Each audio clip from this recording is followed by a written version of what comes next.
Ma'am, first and foremost, ano yung kalagayan nyo sa ngayon after the 7.1 magnitude na lindol po? Bali po dito sa lugar po namin, medyo okay naman po. Kasi yung mga kasamahan ko na galing po ng Hikawa, kasi doon po yung,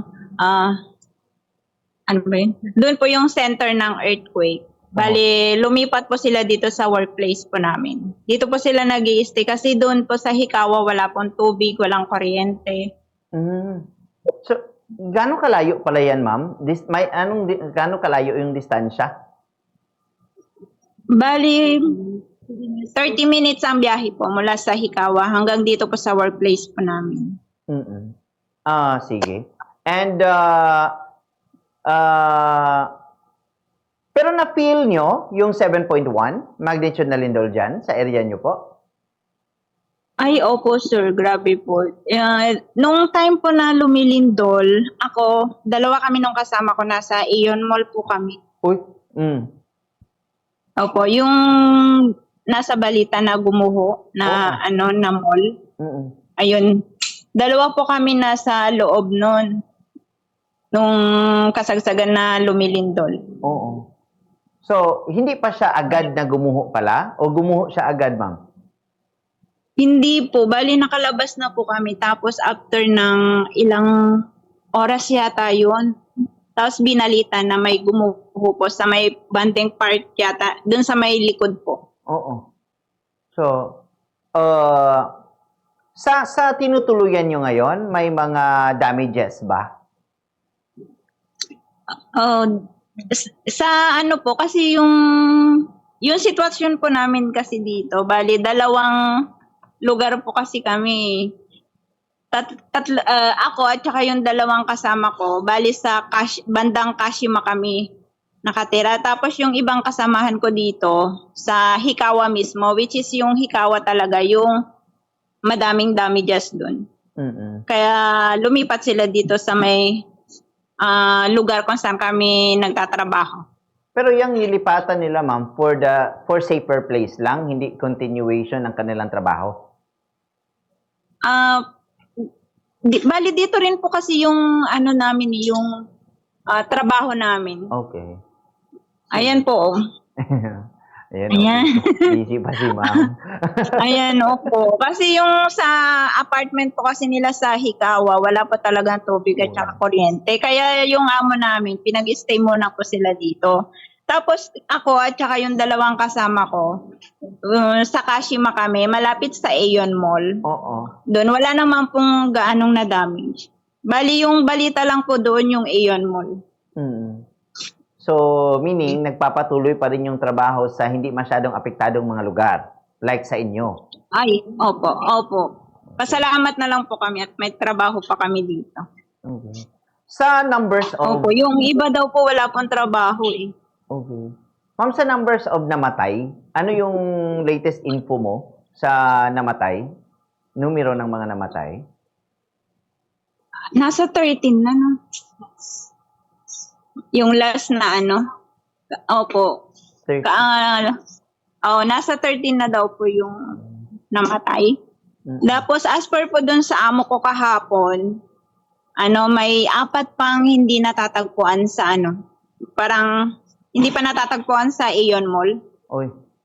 Missing person pa yung 4. Okay. May mga Pilipino ba, ma'am? Saan po? Sa naitalang namatay? Monitoring nyo? Wala no. Wala po. Wala pong foreigner na naitalang namatay. So, pero kayo dyan, mga overseas Filipino workers, nag-monitor kayo sa mga kasamahan din, mga kababayan? Opo. Minomonitor. Yung sa baga, pero at least ma'am, pag ganyan ba, agad yung mini-message yung mga pamilya nyo sa Pilipinas na you are safe, nasa magandang kalagayan kayo, ganyan ba? Ay, opo sir, tinatawagan po namin. So, sa ngayon, yung problema na lang sa area ng naapektuhan, tubig, kuryente, ganyan na lang. Opo, at saka marami pong saradong mga grocery. Uy, Lalo po sa Hikawa. Oo, sa Hikawa po lahat po sarado. Tapos dito naman sa namin, banda namin sa Kashima, na malapit sa Aeon Mall, may mga bukas, kaso nga lang, limitado lang po. Limitado lang yung space. Kumbaga may isang grocery na bukas, pero yung entrance lang yung pwedeng pasukan. Hindi ka pwedeng pumasok sa loob. may mga Tapos yung mga pinagbabawal. Opo. Tapos yung mga mabibili mo lang, limited lang din. Kung ano lang yung mga nandun sa may entrance, yun lang yung mabibili mo. Pero yung gobyerno ng Japan, ano yung nakikita nyo kung paano sila tumutulong sa mga apektado? Patulong naman. Opo. Pero aktibo sila, ma'am, aktibo sila. Tumutulong sila agad. Opo, aktibo po sila. Aktibo po sila, sir. Okay. Gumagawa naman sila ng way kung paano ma-monitor yung mga yung mga like missing person, ganon, kung saan yung mga apektadong lugar talaga. Ayan. Walang tigil yung mga ambulansya, fire truck na dumaraan. Mabilis yung pag-responde ng mga Wala nang mga gobyerno aftershocks? nila dito. Wala nang mga aftershocks? Ay, meron sir, hanggang ngayon meron po. Gano'ng kalakas? Meron po talaga. Hindi lang everyday, parang every hour, kada minuto, ganon. Yung pinakamalakas kagabi din po mga 10:30 yata, 5.8. Oh. Ano yan? Mayat-maya po sir, yung mayanig yung lupa talaga. Pero hindi kayo natatakot na baka maapektuhan yung mga buildings na kung saan kayo? Ay ako sir, natatakot talaga ako gawa ng nung lumilindol nga nandun ako sa Aeon Mall. Oo. Tapos yung apartment namin kasi, nasa 3rd floor kami, kaya Uy. nervyos talaga yung nararamdaman ko. Grabe. Sige. Ma'am, maraming salamat talaga, ma'am, sa time na binigay niyo sa amin dito sa ating mga viewers, listeners ng Bombo Radio. Para din, ma'am, ma-update kami and yung maiwasan talaga yung fake news. Kaya kayo yung mga kinoconnect namin para magbigay ng impormasyon talaga, ma'am, direkta dyan sa Japan.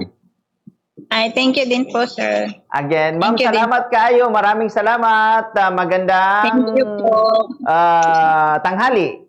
Sige. Si Ma'am Rosalinda Gallardo, mga kabombo-bombo, international news correspondent na gikan sa nasad sa Japan. Gumikan po na ning kusug, mga kabombo, nga pagtayog sa